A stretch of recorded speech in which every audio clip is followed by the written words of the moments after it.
So after the first successful Season 0 of Star Wars Unlimited culminating in that amazing Galactic Championship, we now have the first details of the major events for Season 1. Yes, Sector and Regional Qualifiers are on their way back and are kicking up strong across Europe and North America. So in today's video, we're going to talk about, first and foremost, what's changed from Season 0 to Season 1, what these events actually are and where they'll be taking place, and some early indications of what the format is looking like for Legends of the Force. My name's Ben Fitzpatrick, I'm a TCG caster, and that means I just love talking about them. So let's do that right now.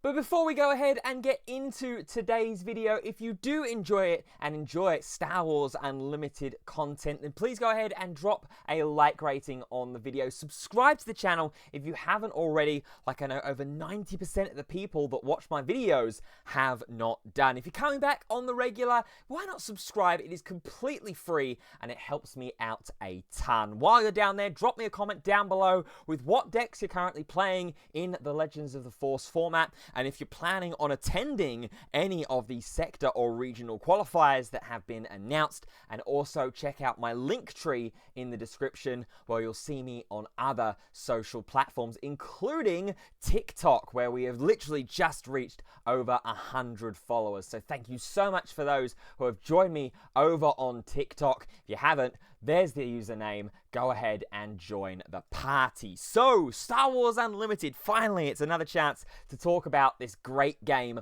once again. Season 0, which I was really honored and happy to be a part of from a broadcast point of view. I was on the casting team for both of the European sector and regional qualifiers in Season 0, which was a fantastic time. We're now kicking into hyperdrive with Season 1, and I teased that Season 1 is going to be a little bit different. And that's because Season 1 marks the general process of how competitive play is going to flow in Star Wars Unlimited from now on. Season 0, FFG wanted to try a couple of things, try and see how the game was going to be received in that competitive playability. Obviously opened up the Galactic Championships, which is not going to be done from Season 1 onwards. It's now going to move to an invite-only system. But you might be asking the question, well, how do we earn these invites? Well, we are going to be earning them through a points-based system. That's right, we're going to be earning points throughout the season, similarly to how the Pokemon card game used to do it for qualification to their World Championships. Has changed now slightly with Pokemon. They do still have the point structure, but it's a little bit weird. Only the top certain amount of people now earn that invitation into Worlds if you haven't already won a regional and things like that. That's a topic for another video, one that we can discuss wholeheartedly. For now, we'll just focus on Star Wars Unlimited. But you're going to have to reach a certain cap and a certain threshold of points to be able to be eligible for that invite-only singular Galactic Championship. And you can see here the breakdown of the different number of events that are going to be held throughout the season. We've got 3 regional championships that are going to be held, one of which we're going to be talking about in this video, 9 sector qualifiers, which I think it's 3 off the top of my head that have been announced so far. Again, we'll talk about those in just a moment.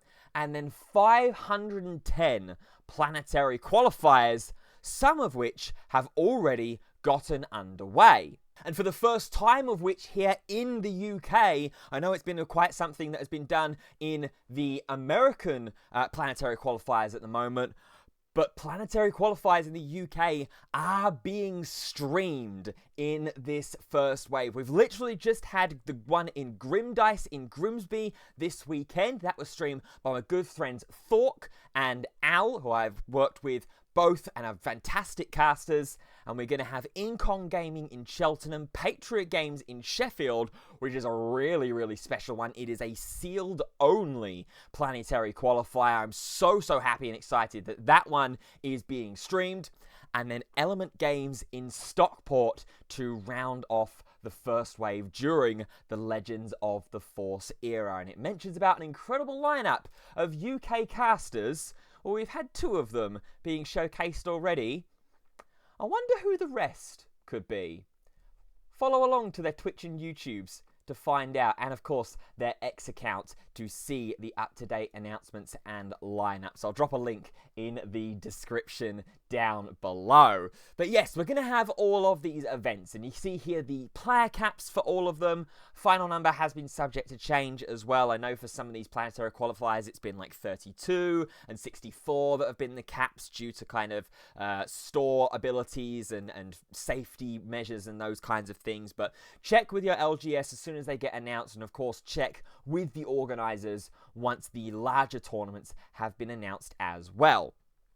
So this is the breakdown of the points that you are going to need to be able to qualify. For planetary qualifiers, the winner gets 100 points, and that's important because it's at least 100 points that needs you to qualify for that Galactic Championship. So, being able to win a PQ or do well enough in certain events will get you those points to be able to qualify for that year's Galactic Championship. And you'll see here that when you get up to some of the bigger events, the points get a little bit higher, and there potentially might be a buy potential as well. There's no indication here about whether there is any buys or anything like that, like there was in the first Galactics this year just gone. And of course, there were, for those that won planetary qualifiers and did well in the sectors and regionals, they were able to skip day 1. It was a 3-day event. They were able to skip day 1, go straight into day 2 against the players that had already played in what was the open invitation day 1. Anybody could rock up to the Venetian in Las Vegas and play in the Galactic Championship in day 1. So sector qualifiers, the winner gets you 250, being runner-up gets you 200, top 4 150, top 8 in a sector gets you that immediate invite. So even if you maybe aren't quite able to do well enough in planetary qualifiers, say you just miss out on those top 8s on a couple of events but manage to get one to squeak through, if you manage to get top 8 in a sector or even manage to get top 16 in a sector, make that day 2, you're still in very, very good stead to qualify. And I love point qualifications of major tournaments, of competitive levels for card games. I think it's a great way to reward consistent travelers and consistent players at those major tournaments, the big names that do well. But of course, with the way that card games are, there's always going to be that one tournament that's going to be a little bit awkward, or one format that you're not going to quite gel with and things like that. I love the ability to, throughout the season, be able to earn all of these points and get you that invite and allow you to take potentially a format off if it's not quite working with you, or you can't quite make as many events as you wish you could or you'd like to. Get into the next format, which will be the Secrets of Power format, and earn those points there. And you can see as well that the top 16 players from the Galactic this season, so at the end of Season 1, 2026's Galactic Championships, they will earn immediate qualification into the Galactic Championships of 2027. So again, rewarding those top players and how well they do throughout that big dance. Of course, as well, it is confirming here in the remainder of this article that there will be opportunities for Premier and Limited formats to be a part of qualification. And we've just spoken about as well here with the fact that the Patriot Games Planetary Qualifier in Sheffield in the UK is going to be a limited and sealed planetary qualifier. You'll start off in sealed in the pre-release style format.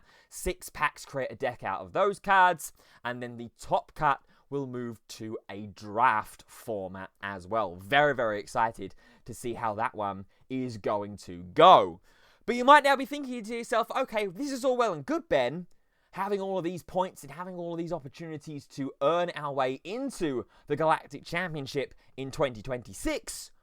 What are these events that have been announced? Well, I've got you covered, because the 3 sector qualifiers and 1 regional championship that has been announced for the Legends of the Force format have been announced and confirmed. We will start off in the sector qualifiers. We've got 2 in the USA, 1 in Portland, 1 in Philadelphia, and then 1 in Europe, which is going to be held in Munich in Germany at the first weekend of November. And that is also going to be hosted by my good friends over at Organized Play Events. So if you're interested in joining in Europe in that sector qualifier in Munich, be sure to keep an eye on them for when they announce their tickets. They've got, obviously, their website, they've got their social account, they've also got a community Discord where they will ping in, I believe, as soon as those tickets are getting ready to go live. So hop on over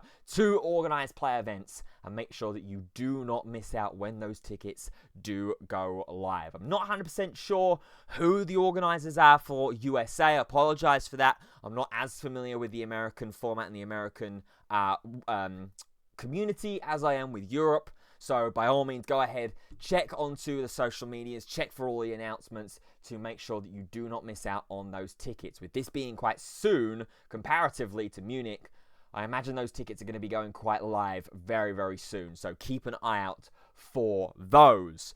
And then we get to the regional qualifier, which unfortunately for North America, you guys don't get one this season. Europe do. It's going to be October the 10th to the 12th, so a 3-day event in Bilbao in Spain. Really, really excited to see how that one pans out. As I said, I was over in Lille for the first ever regional qualifier in France during the Jump to Lightspeed format. That was a great, great time. Myself, Driss, Joe, and Ross as a part of the casting team. One that I can certainly hope and dream that I'll be asked to have the opportunity to be brought back again for it. Keep an eye. I believe it is Fanfinity that are the guys that are organizing and hosting the regional championship for Europe. So keep an eye out for them as well when those events go live. So we've got sector qualifiers, we've got regional championships, a little bit of a name and address up there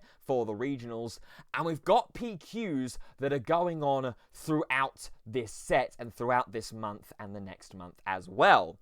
And some of them have already kicked off. I mentioned about the regional qualifier that we had in Grimsby literally 2 days ago now at the time of recording this video.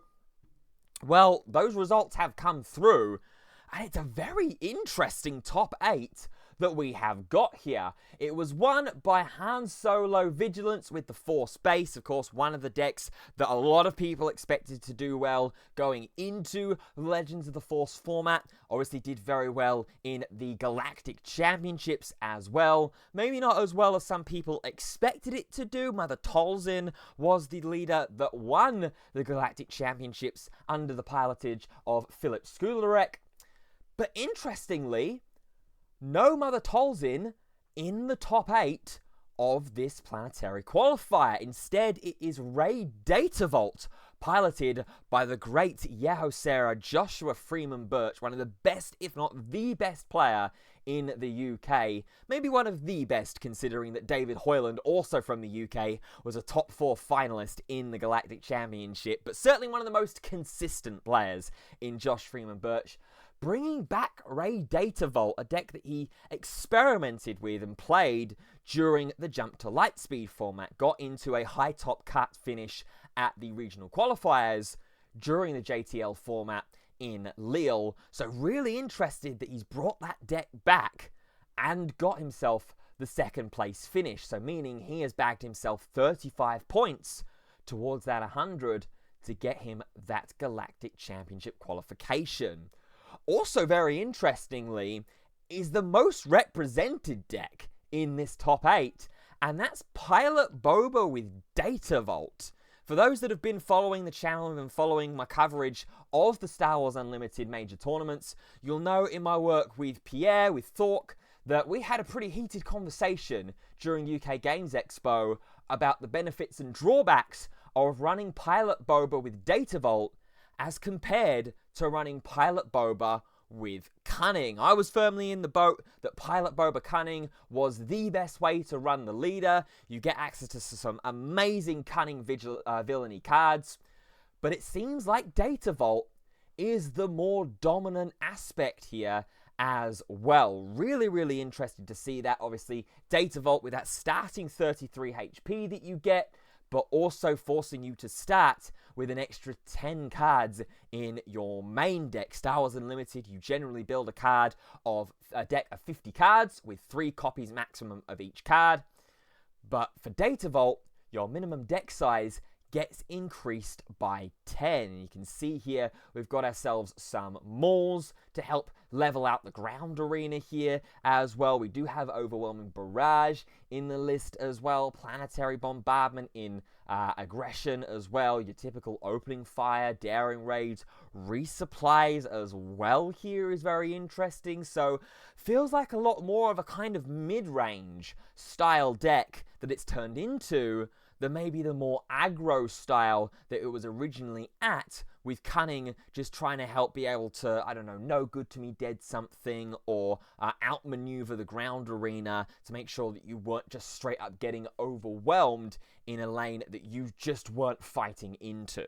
So really interested to see that that has been the deck that has jumped up in representation in this event. Of course, we're looking at this format right now in a pretty narrow vacuum. There's been plenty of planetary qualifiers throughout not only Europe, but also North America.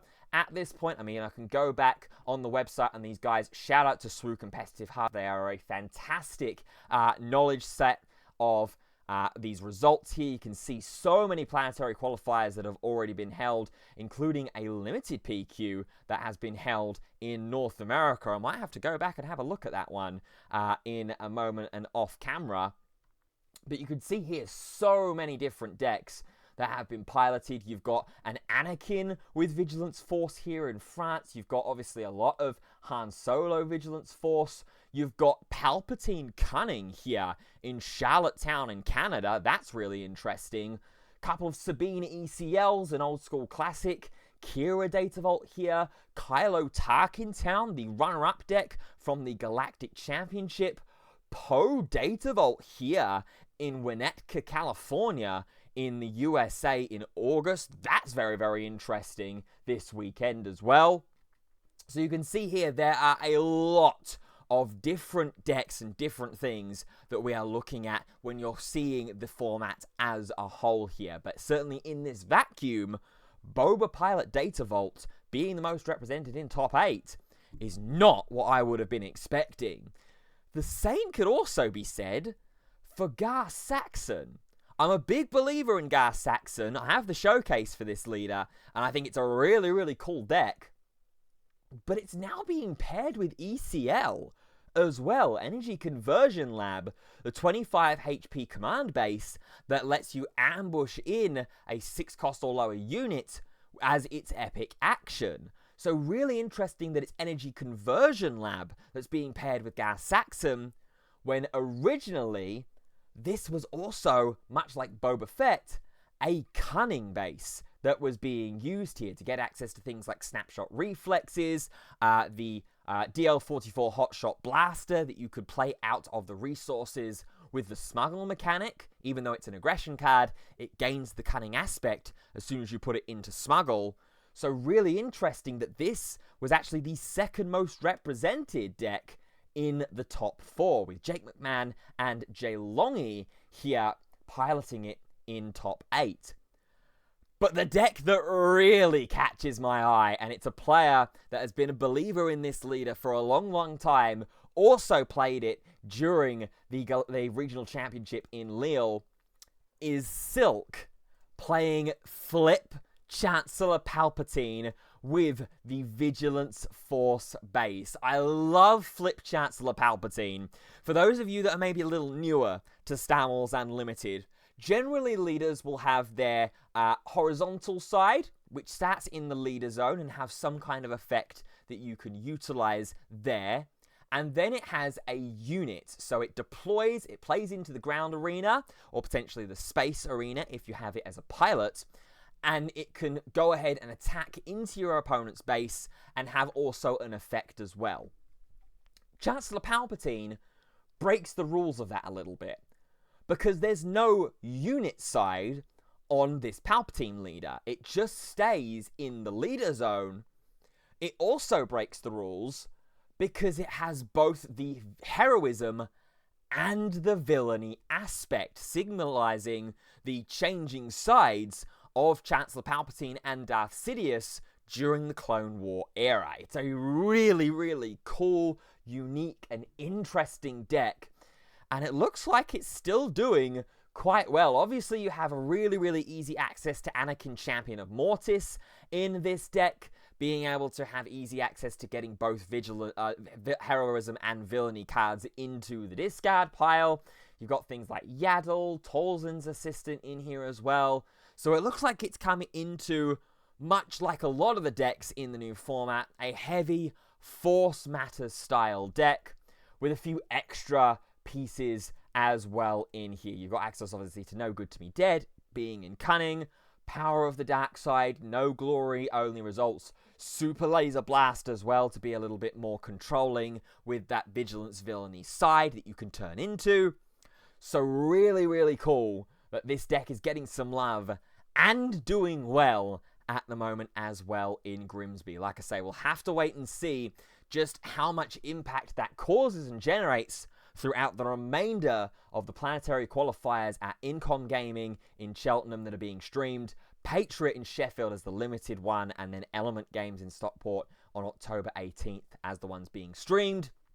But of course, there are plenty of planetary qualifiers also being held elsewhere around the UK, around Europe, and around North America. So be sure to head on over to the Star Wars Unlimited website, go to the Store and Event Locator tab, and that is where you'll be able to filter by planetary qualifier and see some of those events that are still yet to be held. But there you have it, a load of really, really cool and exciting information pieces that have been released about the early days of Season 1 for Star Wars Unlimited Competitive. Of course, there'll be plenty more information and news to come as we get more PQ results, as we get those sector and regional results, and of course, when we start getting closer to reveal season for Secrets of Power, the next set that is coming for Star Wars Unlimited. It was teased during the first Galactic Championship.